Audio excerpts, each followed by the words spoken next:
In yesterday's attack, INLA gunmen travelled into the heart of a loyalist area to carry out the shooting. They fired on Gerry Drumgoole in this street, and again after he'd managed to stagger into his house. The injured man remains in a stable condition in hospital. He's twice been targeted by Republicans, with yesterday's INLA shooting following an IRA attempt on his life almost 2 years ago. After that booby-trap explosion in November 1991, the Shankill Road loyalist had a leg amputated.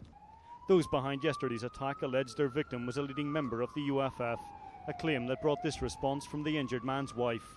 Utter rubbish. My husband can't even drive a car unless it's specially adapted for a disabled person. He cannot run, he can't even walk properly. And if this is be the case, we have absolutely no security at all in this house.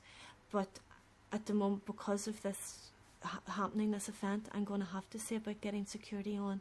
Because if he was a member of any paramilitary organisation, I dare say we would have had security. Your husband is a close friend of a man who lives in this area who's considered to be a leading loyalist and who's been targeted by the IRA. Do you think that friendship or that relationship has had anything to do with this latest shooting yesterday?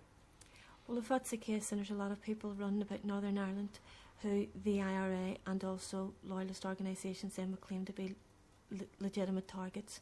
This shooting comes in a period which has seen the INLA at its most active since the feud it fought with those who went on to form the IPLO over 6 years ago. In January, the INLA murdered a Protestant in North Belfast and in the same month attempted to kill a leading loyalist in the Shankill district.